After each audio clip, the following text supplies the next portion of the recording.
Mon principal travail photographique est porté sur les jeunes dans les quartiers populaires latino-américains, principalement au Mexique, mais aussi au Salvador ou encore en Colombie. Au Mexique, à San Luis Potosí, les bandes que j'ai pu rencontrer, comme les Tropilocos, la Clica ou Los Patos, sont des petites bandes familiales totalement indépendantes.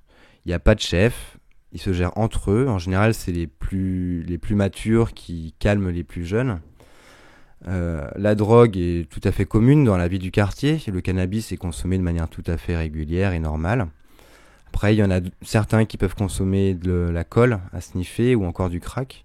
Donc là encore, c'est les plus âgés qui régulent un petit peu les plus jeunes, notamment sur leur consommation.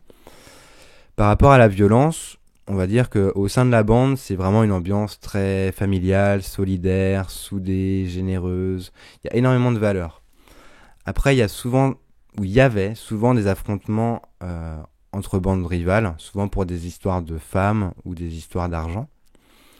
Aujourd'hui, ça a beaucoup changé, parce que depuis 2008, le cartel des Zetas contrôle la ville de San Luis Potosí. Et c'est eux qui contrôlent tout, qui contrôlent la drogue, qui contrôlent les armes, qui contrôlent le commerce, la contrefaçon, la politique, etc. Même la cohésion sociale. Aujourd'hui, les petites bandes que j'ai pu rencontrer sont les premières victimes du cartel. Ces jeunes se débrouillent comme ils peuvent pour travailler. Si on prend le cas des Tropilocos, par exemple, la majorité travaille sur le marché populaire à vendre des fruits et des légumes, des vêtements ou encore de la vaisselle. D'autres peuvent garder des places de parking et laver des voitures. Il faut savoir qu'il y a beaucoup d'entreprises internationales qui sont basées à San Luis Potosí, mais c'est très difficile pour les jeunes de bande de pouvoir travailler dans une telle entreprise parce qu'il y a des contrôles antidrogue très sévères lors de l'entretien d'embauche. Et il y a un contrôle de leur tatouage. Donc si l'entreprise a le moindre doute en voyant un tatouage, signe d'appartenance à un gang ou à une bande, ils refusent de l'employer. Quelque chose de très important aussi dans la vie du quartier et de la bande, c'est la religion.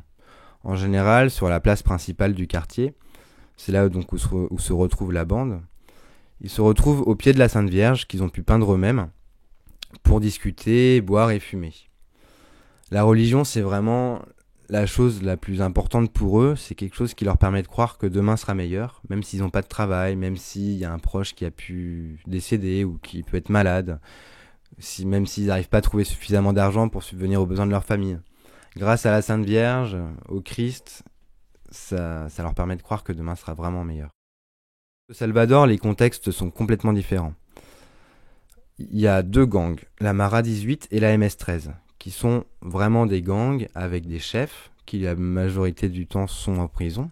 Ils donnent leurs ordres depuis leur cellule par téléphone portable. La situation en Amérique centrale est vraiment très préoccupante. Il y a environ 12 morts violentes par jour au Salvador, qui est un tout petit pays de 6 millions d'habitants. Les actions du gouvernement, c'est de la répression.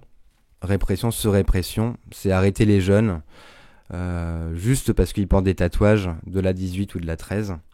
Ils les mettent en prison et ils savent pas quoi en faire. Il n'y a aucune action sociale de fait envers eux pour les réinsérer dans la société.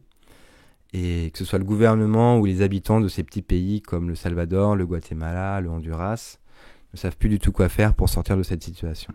Au Salvador, les gangs contrôlent beaucoup plus que les petites bandes qu'on voyait au Mexique. Notamment, ils pratiquent l'extorsion, donc faire payer un impôt aux commerçants du quartier et aux chauffeurs de bus qui passent dans le quartier. Sinon, ces derniers peuvent tout simplement risquer une balle dans la tête. Ça peut être aussi des kidnappings, des meurtres sur commande, trafic d'armes, de drogue, etc. D'après certains membres de la Mara 18 que j'ai rencontrés l'été 2010 à San Salvador, le gang commencerait à avoir d'étroites relations avec le cartel des Zetas.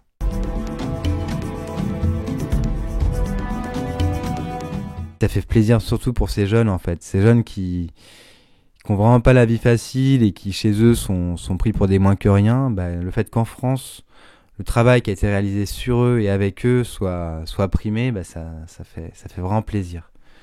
Et puis pour moi c'est super aussi parce que ça peut m'ouvrir d'autres portes et donner plus de crédibilité à mon travail et à mon engagement.